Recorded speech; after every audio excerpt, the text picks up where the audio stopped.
Hello friends, आज हम concatenate function का यूज़ करना सीखेंगे। उसके लिए हम सबसे पहले तो ए वाले कॉलम में देखते हैं जहाँ पे फर्स्ट नेम है, बी वाले कॉलम में लास्ट नेम है और सी वाले कॉलम में मिडल नेम है।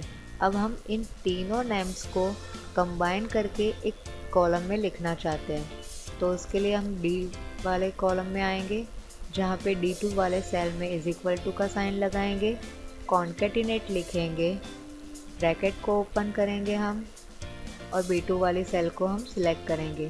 B2 वाली सेल को हमने यहाँ पे इसलिए सिलेक्ट किया है क्योंकि हम सबसे पहले लास्ट नेम को लिखना चाहते हैं।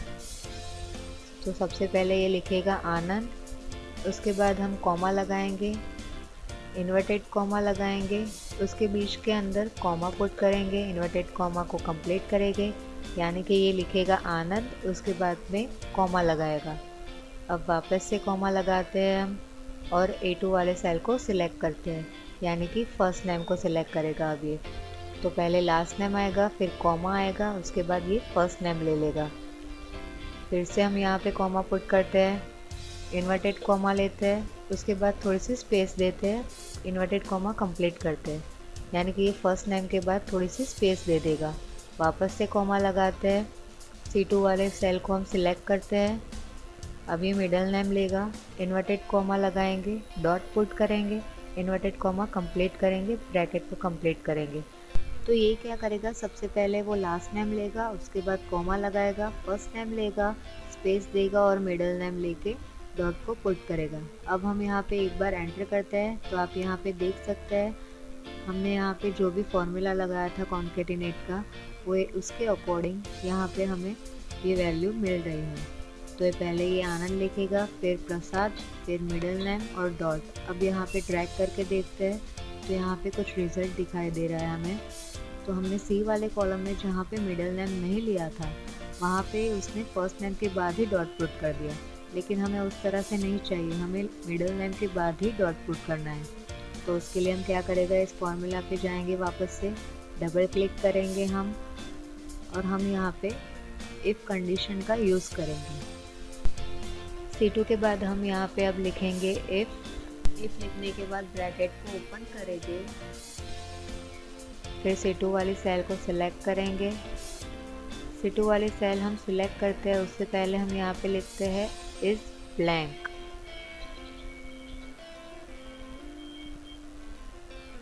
ब्रैकेट को हम क्लोज करते हैं, कॉमा लगाएंगे, इन्वर्टेड का साइन लगाएंगे, अब ओपनिंग एंड क्लोजिंग, फिर से कॉमा लगाएंगे और लास्ट में हम अपने ब्रैकेट को क्लोज कर देंगे क्योंकि यहाँ पे इफ़ कंडीशन लगाई है हमने।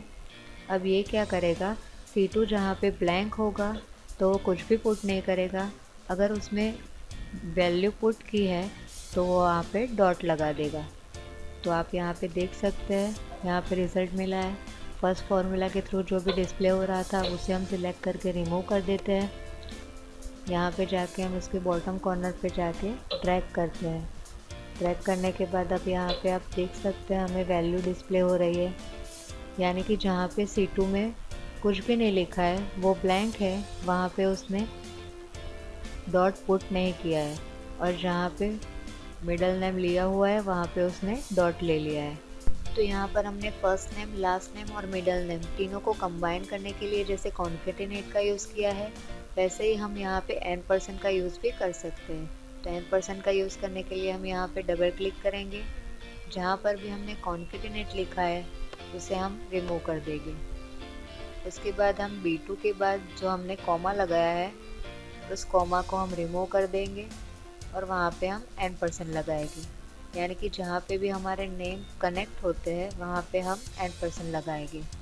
अब हम A2 से पहले जहाँ पे कॉमा है उसे रिमूव करेंगे और n% लगाएंगे। उसके बाद हम C2 से पहले कॉमा है उसे रिमूव करके भी n% लगा लेंगे। तो अभी हमारे नाम जहाँ पे कनेक्ट होते हैं वहाँ पे हमने n% लगा दिया। उसके बाद यहाँ पे हमने इफ़ से पहले n% नहीं लगाया है, वहाँ पे लगा देंगे और A2 के बाद भी हम n% लगा देंगे, यानी कि B2 के बाद A2 से पहले, A2 के बाद C2 से पहले और C2 के बाद हमने n% यहाँ पे पुट किया है।